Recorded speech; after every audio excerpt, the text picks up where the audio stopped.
Alright, what's going on, you guys? It's your boy, 3 Stacks in this thing, baby, representing TKOG.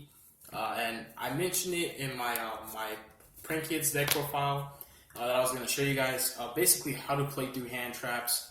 I did mention a hand that played through 5 hand traps, and just basically the fact that this deck can play through 5 hand traps. The 5 specific hand traps, if you guys were curious, was I was basically doing test hands with my PRANKIDS. And I ran across a really weird hand that actually taught me that I could play through 5 hand traps. The 5 hand trap I picked at the time, because this was the format we were in. Bustle Lock actually still exists, and Link Cross was still a card. So the format was a lot scarier. So people were playing way more high impact hand traps.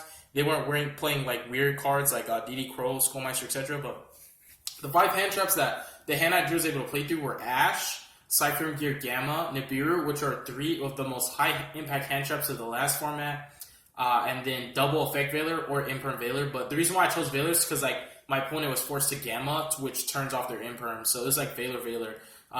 Now people are not main decking Nibiru hardly ever. It's you really don't have to worry about playing Nibiru to an extent. I still respect it. Ash is still a card you should play around. A lot of people are not on Gamma anymore. Just a lot. It's just unfortunate. A lot of people aren't playing Veiler or Imperm, so you're not going to really have to worry about playing through 5 hand traps anymore, which is a breath of fresh air as a Prankid player. Thank you, Lord Jesus, to know that there's not a buttload of hand traps anymore, so your combo, all you really have to worry about is Ash and Skullmeister, versus before, where you had to play around Ash, Gamma, and Skullmeister, which was just crazy. You had 9 hand traps, effectively, 3 copies of each that could stop your 1-card combo, but what's in the realm of possibility of what this deck can and can't play through is obviously dictated on your the composition of your starting hand. But what your 1-card combo can play through, which is another reason why Veiler and Imperm are just falling more and more out of favor, is one Prankid can combo through triple Effect Veiler, a Veiler and Imperm, and a Ghost Mourner. Any combination of hand traps like that, Flare de Lis, the Knighted, which is another card people are starting to cut. One Prankid can combo through 3 interactions that are very similar to that. So what I'm going to show you guys today is basically specific hands that can combo through certain interactions, and then I'm going to show you guys combinations of cards, and then I'm just going to start name dropping hand trap combinations and see if you can play through those. And I'm going to name drop hand traps that were a big problem when I made this video, because it's basically based around that time zone. I'm not going to show you guys how to play through DD Crow, because to be honest, DD Crow doesn't really do too much. And then also I'll go ahead and show you guys that hand that I drew that was crazy. So let's go ahead and get started first with teaching you guys what one Prankid can play through. So here is the reason why one Prankid could combo through a playset of Infinite Impermanence, which is just another reason why a lot of people are starting to cut that card. Because even if it's not VW or Drytron, even Prankids could play through 3 Imperm with 1 card. So your 1-card combo is very resilient because not every hand trap stop it. Ghost Ogre doesn't work, Ghost Warner doesn't work, DD Crow doesn't work, Veiler doesn't work, Infinite Impermanence doesn't work. That's 5 hand traps that actually exist that don't actually work against your 1-card combo. So let's go ahead and start by linking into a Meow Meow. My sleeves are off because I share my sleeves for my main deck, my extra deck, and my tech cards with all of my decks. So whenever I'm on my Dragon Maids right now, I have to take the sleeves off my extra deck to share them because I don't have enough. But anyways, we're just going to combo through 3 Imperms, for example. So you're going to trigger Lamptey's Engrave. You're going to use this effect to summon out Fansies. You're going to link the Meow Meow and the Fansies into a Doodle. And the reason why Doodle always gets hand trapped, and this is another reason why Veiler and Imperm being out the format means this card's going to resolve a lot more often. Because you can't really Ash this card, and to be honest, they're always going to Ash your normal summon. Let's just be honest. When you see Meow Meow, that's where they're going to Ash. So there's just no way this card's getting Ashed. So Effect Veiler and Infinite Impermanence are the only cards that could stop this effect, because it is being chain blocked. So even though they weren't that great against this combo to begin with, the fact that people are not playing it means that Doodle resolves a lot. This also helps you to play through Ghost Bell because you're getting advantage before you get hit by the bell. This card actually adds 3 cards to your hand, which is really, really broken. This is a really powerful card. So Doodle 1 and Fansies 2, and they're going to go ahead and chain that Veiler or that Imperm. This is Imperm number 1. And guess what? Fancy still gets to resolve. So I go ahead and send Pandemonium off of that. And then I'll bring out my Dropsies. I'll summon Doodle number 2. Put this in the grave. And here comes Doodle number 2. I'll go ahead and activate Dropsies. And before or after Dropsy's resolve, they'll shotgun another imperm. Because if they don't, now I get a Weather Washer +5. And basically, when they're already seeing that they can stop Battle Butler, what they want to stop you is from having access to this card in general. Because this is how you play on your opponent's turn. This is how you get advantage. If you don't have access to this or plan, Prankids actually don't do anything at all. Like, there's just nothing they can do on your opponent's turn. There's no form of interaction, so it's hand traps or bust at that point. So this is why a lot of people will hand trap the second Doodle. I've actually been hand trapped on Doodle multiple times, and that's where I learned that if I played a third Doodle, I could play through 3 imperms. So imperm number 2, so that I basically don't go +3 playing through a single hand trap. So now just link these down, and a lot of people do not actually think that most Prankid players are like playing the triple Doodle. So this is another thing like that will catch people off guard because you have the third copy of Doodle, which helps you to play through the third hand trap. So Roxy's is going to resolve, and it's going to go ahead and summon out a Fansies.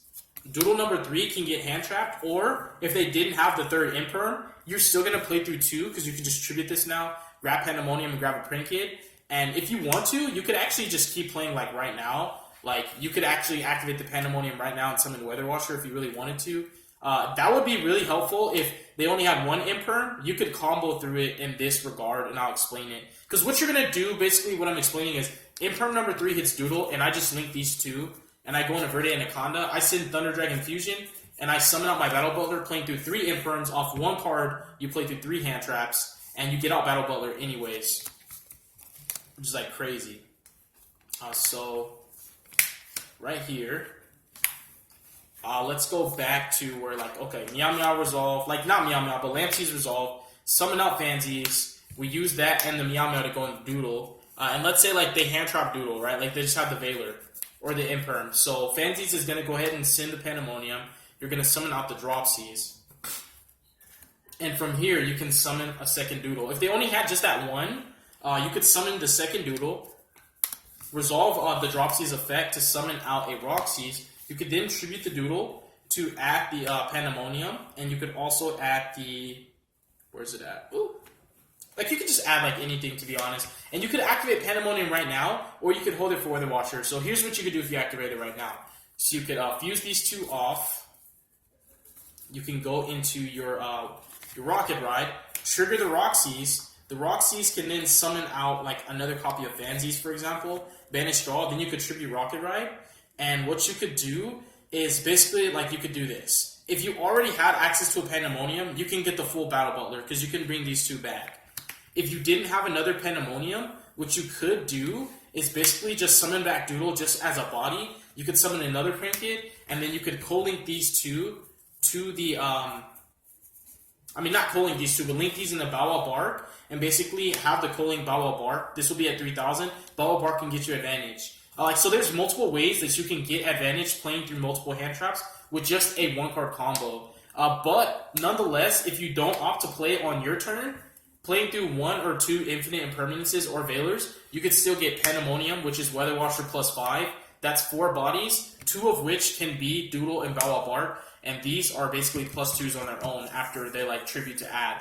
So that's why Weather Washer is like a +5, and that's if your opponent didn't have 3 imperms. If they had 3, they force you into the Battle Butler. But if not, you could just play it safe and do the Weather Watcher route. Or if you feel like you need to, and you have no other way to access the Battle Butler, you could summon Verte and go into Battle Butler anyway. So no matter what, the 1-card combo is going to be Battle Butler through, like, imperms, etc. So now, really fast to get it out the way, I think my homeboy has been, like, just blowing me up. Yeah.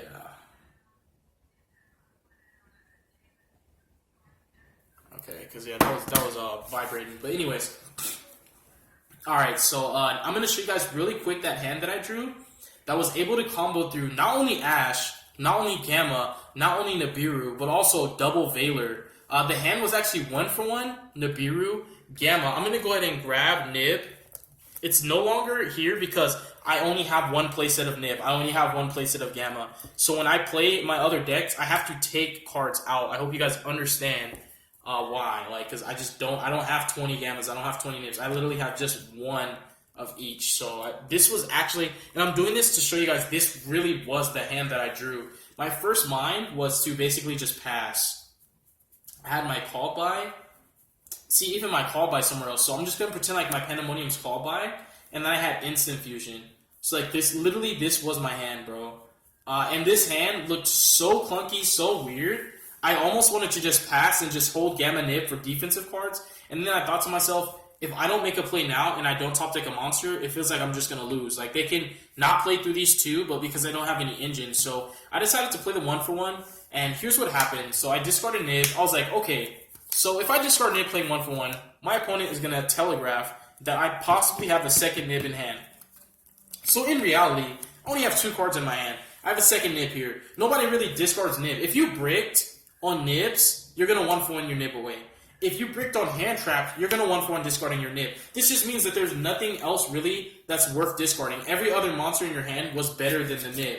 So, and because Nib is so good and there's not really any Hand Trap that's like better than Nib, in theory, you're not going to discard your only Nib. So like this was like a really safe play to Ash for my opponent. And so how I played it out was, I 1-for-1 discarding Nib. My opponent has Ash, Gamma, Nibiru, Veiler. So they chain Ash to my 1-for-1. I chain Gamma to their Ash. They chain Gamma to my Gamma. I chain Call by targeting their Ash. Everything resolves backwards. This dies, this dies. I'll put the Pandemonium back. This was a hand I drew. This is the hand that taught me that I can play through 5 hand traps. And then I started to just draw other combinations of cards to see if I could. So I dropped out the Fansies. So Ash and Gamma had already been played through. Now I'm going to go 1-card combo. And what's left is Nibiru. So what I do here, Nibiru, Veiler. So what I do here is I go Meow Meow, affect the Fansies. I like to actually dump Pandemonium because I'm not sure what's going to happen to Doodle. So if I have to start with Fansies, I dump Pandemonium. Some people don't agree with this, but I just feel like it's the smart thing to do if you know what you're doing with PRANKIDS. You should know that if you can't get access to Pandemonium, you really can't play. And if Doodle gets hand trapped and you didn't dump it off Fansies, that means you're not getting Pandemonium at all. So we summon Dropsies here. We link these in the Doodle. And you go Doodle 1, Dropsies 2. They chain Veiler here to hit the Doodle. So now Doodle can't search. And it can't add 2 from grave. So Dropsies resolves. And I hit Lampsies. And now they can go ahead and drop the Nib. The reason why they can drop the Nib here is I only have 1 card in hand. And in theory, the other card in my hand is actually just the second copy of Nib. They could wait for me to burn through more PRANKID activations if they want to. But now they're getting themselves behind in life points for no reason. So they can drop the Nib here, or even I could literally, like, I could burn through every PRANKID effect and it still won't be a difference. So they drop the Nib here, or they just wait for me to burn through every PRANKID, and at the end of the day, if they let me burn through every PRANKID, at the end of the day, here's what's going to happen. If I go here, right, like if they don't drop the Nib here, right, I go into my second. This is just for, like, I know how people are. People like to, like, try to force their reason on you. So I go Doodle, right? Lampsies effect. Because I resolve Fansies, Dropsies, now Lampsies. Lampsies brings out Roxy's. So if they're thinking that I'm going to go through every PRANKID effect, right?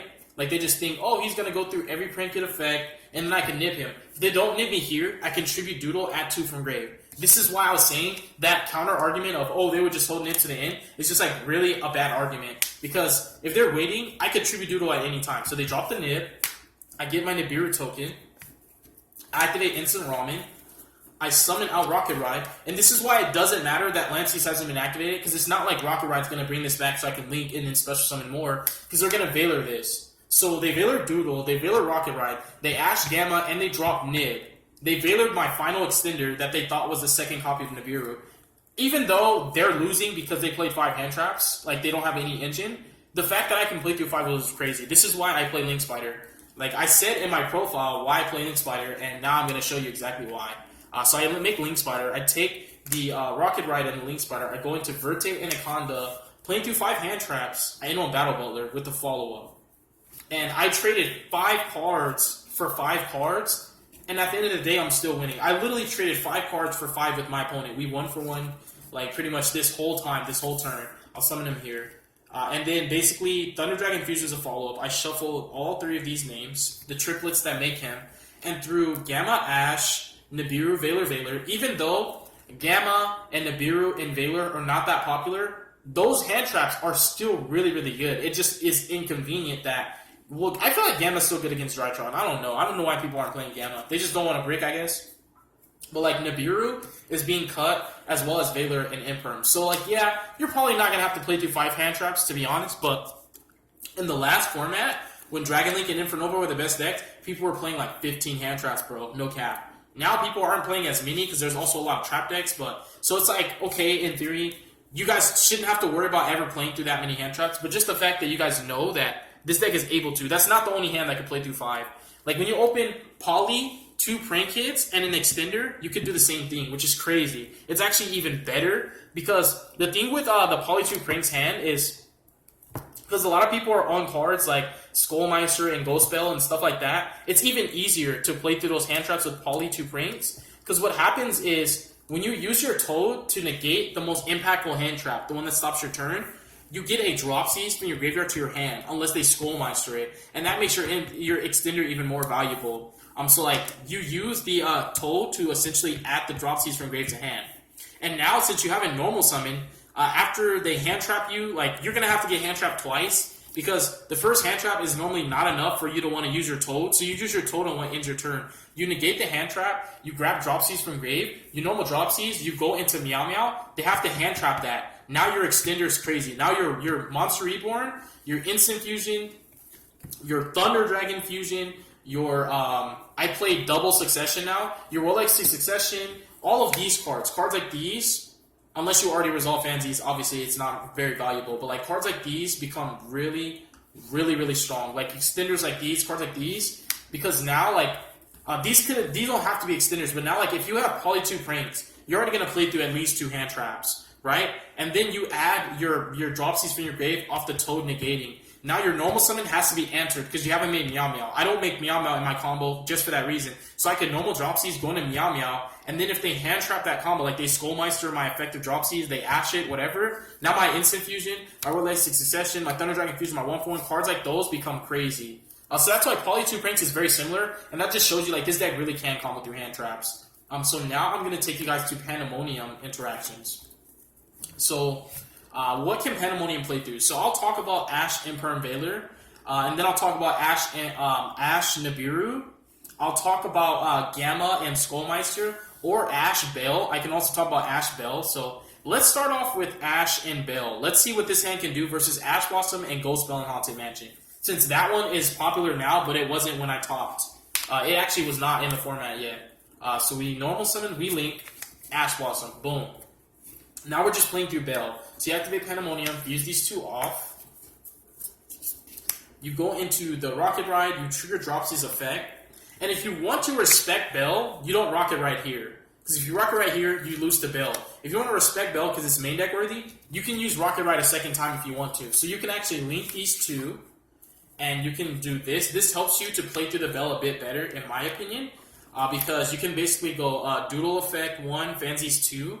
And this is how you can make Bell lose like pretty much all of its value, because you can go Doodle Doodle Do, and if you're not planning on Fusion summoning again, for example, you could just search a Pranks, or you could search a Pandemonium, and then the Fansies resolves. So for here, you could send the Pranks. So like I'd add a Pandemonium, or like add Pranks, either or. Like either way, like you can just do this. Like if you're playing around Bell, you're obviously probably gonna want to add yourself a Pandemonium, just in case you have like just any other Prank Kits that you can fuse off with. So you're just going to dump off Fansies, you're going to summon out your final triplet, and if you don't want to lose to Bell, here's what you do. You can basically link these 2 off. You just keep basically, you're going to link climb even further. So what you're going to do so that you don't like lose as hard to Bell is you can go into the Bow Wow Bark, trigger the Roxy's, summon out another triplet, right? Banish draw, set this, and now when you activate Bow Wow Bark, you banish Meow Meow to keep them. If they Ghost Bell you, you still have Weather Washer. So now, since they Ghost Belled you and it's only once per turn, Weather Washer is going to resolve. Does that make sense? I'm trying to teach you guys how to respect the hand traps. When you respect the hand traps, you play as if they already have it. So this is how you play through Ash and Bell. When you play as if they have Bell in hand, you literally don't play into the Bell. Does that make sense? Like, you're not going to play into it on your turn. If you don't respect Bell, and you just tribute Rocket Ride immediately, you're going to lose to Bell, right or wrong. If you activate Doodle to add 2 from grave, you're going to lose to Bell, right or wrong. But if you make the play I just taught you, and this is why it's important to know, because Bell is popular now, where you go Doodle 1, 2, the Prankids, summon out a fresh one, link the Doodle in that Prankid into Bow Wow, trigger your last Prankid, the Roxy's, to summon this. You're going to end on Pandemonium, Dropsies this. You're going to use its effect. They Ghost Bell you. Now, the beauty of it, tribute is cost, and you can pay cost with Meow Meow. The beauty of it is they're going to Ghost Bell you, and now you can still Pandemonium Weather Washer and have a +5. So that hand doesn't get Battle Butler through Bell, but it does help you to get a lot of resources through the two best, kind of like best hand traps, like right now in the format.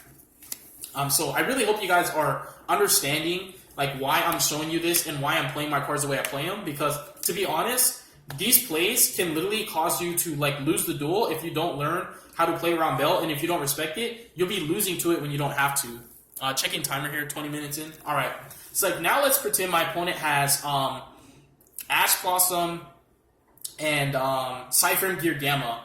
So the only way you can get any advantage through it is if your opponent Gammas first and holds the Ash for the talents. Some people hold Ash for the talents. Some people will Ash first and hold Gamma for the extender. So it's like, do you respect the extender? Extenders are like more risky because you don't know if they play any at all. They could literally be on a normal summon reliant build, and they could be playing a buttload of hand traps and defensive cards. But talents is a card that you have to respect. So it depends on how your opponent. Sometimes your hands can beat the hand traps based on your opponent's sequencing, their chronological order of when and where they use their hand traps. So let's say I normal this Prank Kid, and my opponent Gammas me, and they hold the Ash for the talents. So they Gamma me here. I fuse these off. I go into Rocket Ride. I activate the Dropsies. Some people actually won't Ash here. So if they Ash here, this is the best I can do. Tribute the Rocket Ride, summon these two, link these two off, go into Doodle, search a second copy of Pandemonium, tribute the Doodle, add these two. So through Gamma Ash, I get basically Weather Watcher +5. And essentially what I did was my opponent traded 2 cards, and I keep the same 5. The same 3 cards I started with, and the other 2 random cards in my hand. So that's kind of broken if your opponent uses it in a different way. So there's another way that this happens, and it happens like this. So when you got to the point where you resolve the Pandemonium to summon Rocket Ride, and your opponent does not Ash the second Prank Kid, this is where they will lose to not Ashing the second Prank Kid. Because here's what happens, is you summon Fansies, right? You either respect the Bell or not. Like, if you want to play around Bell, I already showed you how to play around Bell. You just literally do the play that I taught you, right? Just do what I taught you. But now I'm teaching you, like, if you're interacting with Gamma Ash, right? Like, if it's Gamma Ash, it's different.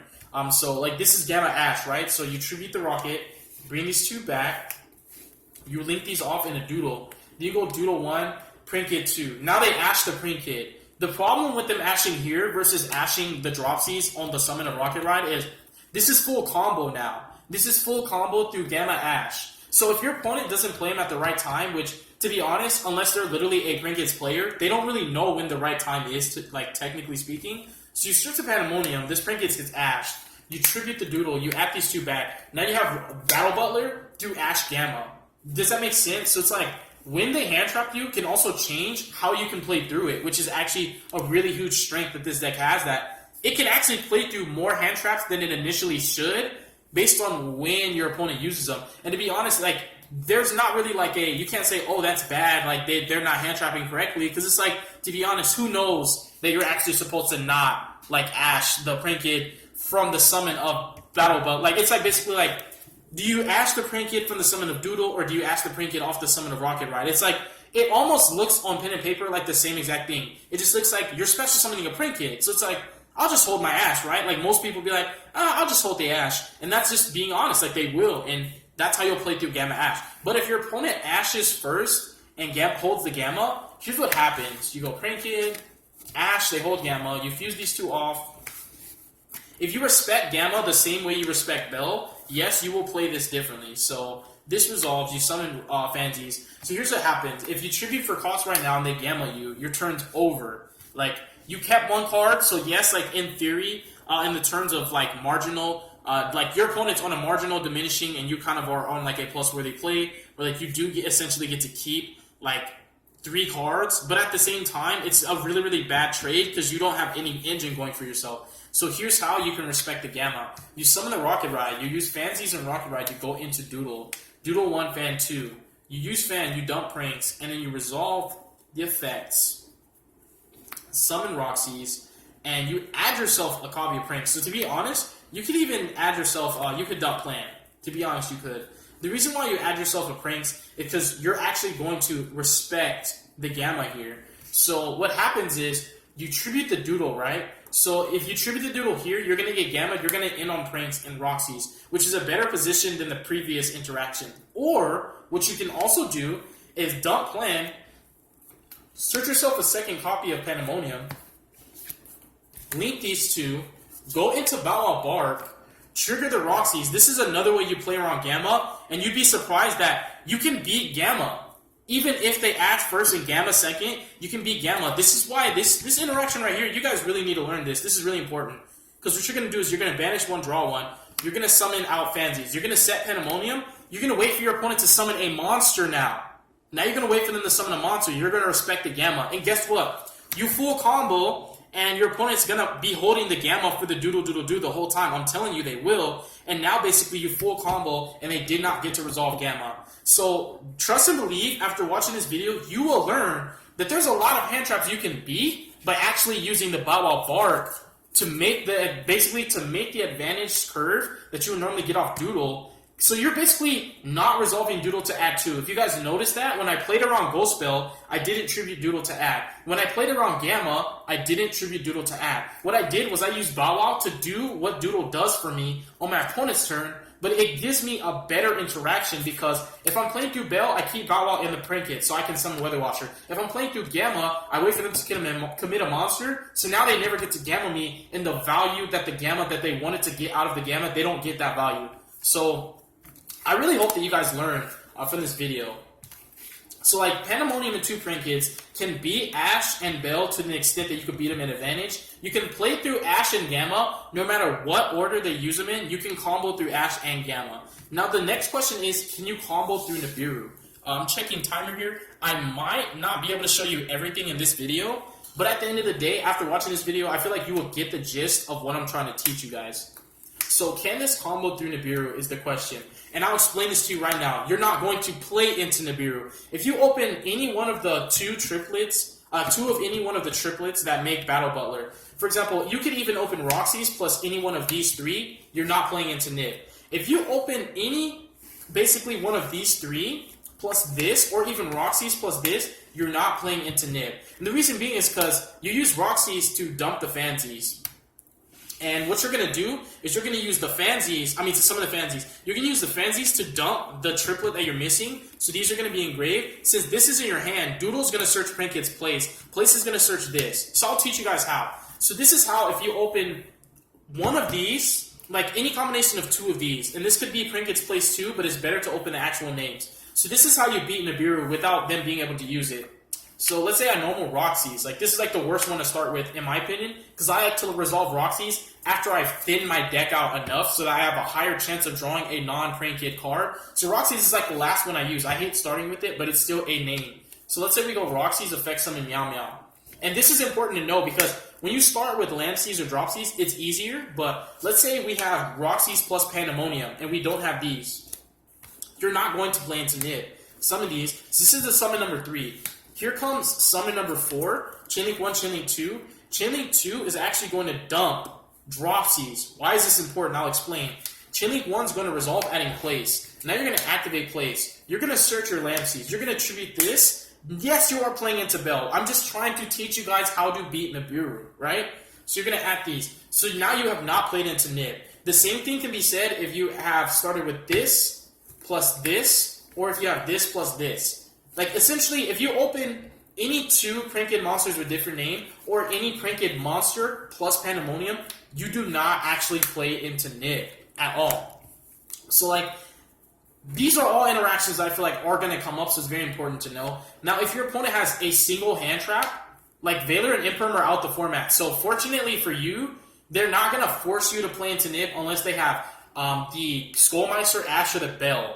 Because Bell's so popular, I feel like you guys should take my advice and respect the Bell as much as you can. If your hand cannot afford, if you can't afford to respect the Bell, you're going to have this mindset of, you know what? If they got it, they got it. Because I lose if they do have it, but if I don't play into the Bell, I lose regardless, if that makes sense. So that means whether they have Bell or not, I have to play into it because my hand is not going to be able to do anything unless I do. So you will draw hands sometimes where you literally... It's going to be like, if they have it, they have it. Like, you might not have a choice, but if you can, try your best to play around Bell as much as possible. So if you're just Pandemonium 2 Prankids versus, like, let's say Ash Nibiru. Let's say it's Ash Nibiru. So let's say I, like, normal summon this. It gets Ashed or Skullmeister. Skullmeister is very, very popular. So, like, let's say it gets Ashed and then, or Skullmeister. So Ash plus Nib or Skullmeister plus Nib, same thing. So now I'm going to activate the Pandemonium. I'm going to fuse. Let's see, can I beat Nibiru? To be honest, I really don't think you can, but I can show you guys to do the best that you can. So this is basically summon number 2. So now you're resolving Dropsies, right? And thank you, Lord Jesus. You're going to go ahead and summon out your Fansies. So, okay, this is summon number 3. So if you tribute this right now, you're losing to Nib. You're also playing into Ghost Bell. So this not only plays into Nib, but it plays into Ghost Bell. So what you should do is do what I taught you. Go into Doodle. Chainlink 1 Doodle, Chainlink 2 Fansies. Okay, so what summon is this? This is summon number 4. So your next summon is going to be the 5th summon. So what can you do to play around the Nib and the Bell as much as possible? This is what you can do. You're going to have to respect what they have, and you're going to have to go Doodle to add Pandemonium. And now if you're respecting Nib, you don't summon here. And unfortunately, this is like the best you can have. And then you're going to play into Ghost Bell. So if you respect Nib, you play into Ghost Bell. If you don't respect Nib, but you respect Ghost Bell, this is how you're going to play. I'm teaching you guys both. But right now, this is Ash plus Nib. So if it's Ash plus Nib, here's what's going to happen. So you're going to go ahead and summon out. I mean, not summon out, but you're going to dump off Fansies. Because you still want to just dump. And then the next thing that you're going to do is you're going to tribute the Doodle. And you're just going to target 2 Prankids. And so, do you get Battle Butler? No, but you get a lot of advantage. You get a +5. And you don't play into Nib. You don't even play into Nib on your opponent's turn. You summon 1 time off of the 2 Prankids you fuse. And then you're going to go ahead and summon out Weather Washer. That's summon number 2. And you're going to summon 2 more times during your opponent's in phase. So, you can even summon off both these in your opponent's main phase. And then wait till in phase if you can to use Weather Washer just summon 2 more times. So, like, that's how you can beat the Nib by not playing into it. So, like, now, for example, if there was a Ghost Bell, you just do what I taught you. Link all the way up into the Bow Wow Bark, have your Pandemonium plus the Prankid on the field, use Bow Wow Bark, banish the Meow Meow to pay your cost, and then they're going to Bell you, and now you still get to make the Weather Washer. So, these are all just, like, really, really important. Do I want to cover Poly plus 2 Prankids? Not really, because I feel like that is just, like, so OP. And so it's so common in this deck because this is how this deck originally was played. Before Meow Meow came out, Poly 2 Pranks was like the go-to combo. So every Prankid player and every Prankid lover should know. I can show you the gist of it. So I'm going to have to proxy my Poly because it's in my Shaddolls right now. So like, let's say this is Poly and these are 2 Prankids. And it should never be Dropsies. That's really important. Otherwise, you're not going to beat Nib. But to be honest, Nib is not being main deck all the time. So you're going to fuse these 2 off. And a Rocket Ride. Trigger both Prankid's effects. And since you are getting protection, you can actually dump not Pandemonium. You could dump Pranks, or if you respect back row, what I like to do is I sometimes dump Plan. And what you're basically going to do is summon out 2 copies of Dropsies. And then you're going to overlay these into Totally Awesome. And your zone placement should be thus and thus. And so what happens is, if you tribute this, and your opponent has like a Ghost Bell, for example, you have to sit here and think, am I really going to win by passing on Totally Awesome? Nah, bruh, I'm not. So unfortunately, if your opponent Ghost Bells you when you tribute this for cost, you're going to have to chain the Toad, right? You're going to have to chain the Toad to negate the Ghost Bell. So like that's just one way you could beat one of the best hand traps, right?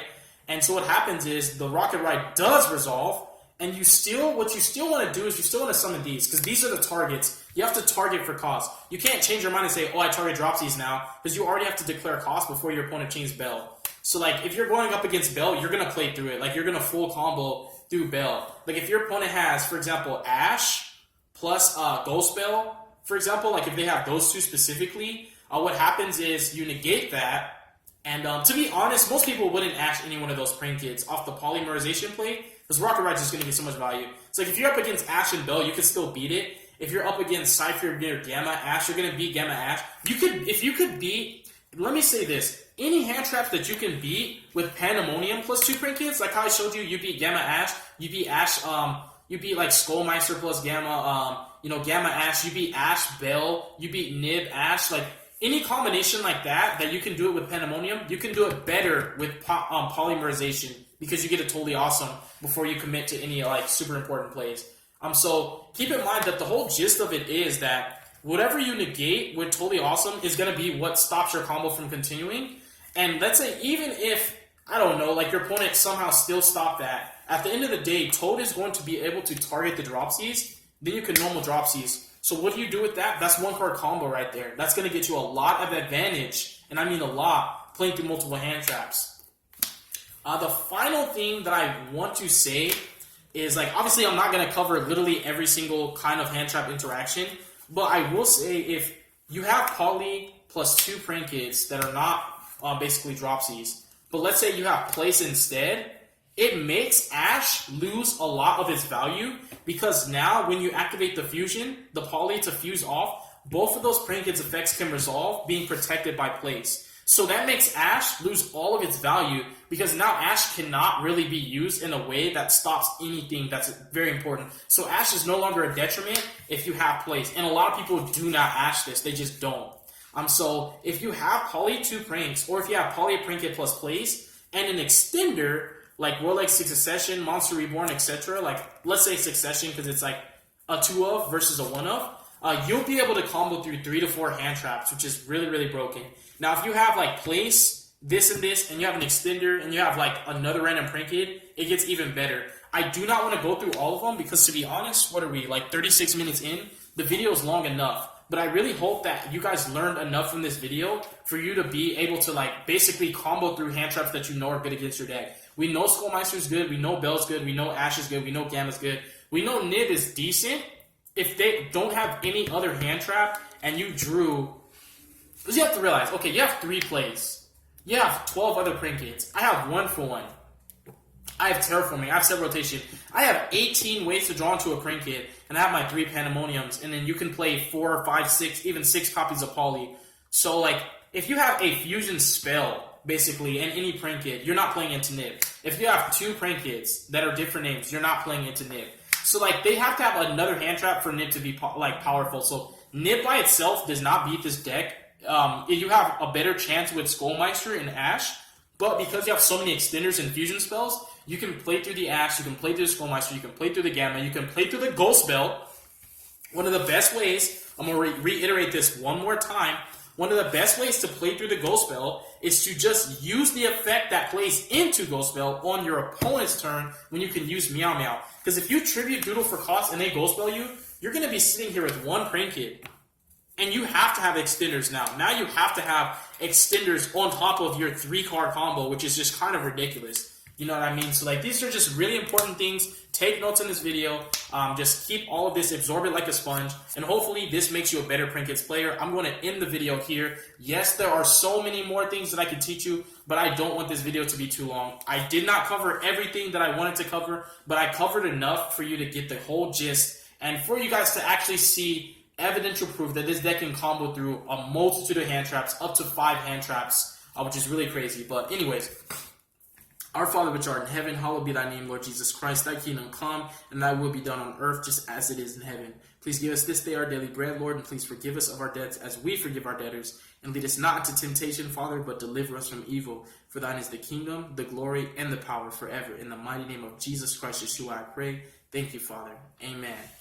So hopefully you guys learned, you know what I mean, from this video. If you guys want to see Polymerization plus 2 Prankids and all the multitudes of hand traps those combo with, I can do that on a separate video because it's going to take less time.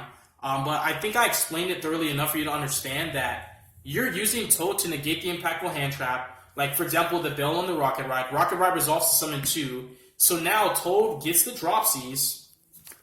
The 2 you summon go into Doodle. So now if they had an Ash, they can Ash the Doodle. Then you could tribute Doodle to add 2. So now you're going to grab 2 more cards to your hand, and you could still normal summon the Dropsies. So that's already 2 hand traps. If you normal Dropsies and go into the Meow Meow, and they have the Skullmeister there, you're still going to have what you added off of the Doodle, which is really, really nuts. So you're playing through so much. And guess what? At the end of the day, if you can just summon Verte Anaconda, you still have Battle Butler. And believe it or not, there's a lot of ways that Polytube Pranks plus an extender can play through 3 to 4 hand traps and still in on Verde Anaconda. Even if you get Nibiru, because I play Link Spider, the token is an extender for me, which is kind of crazy.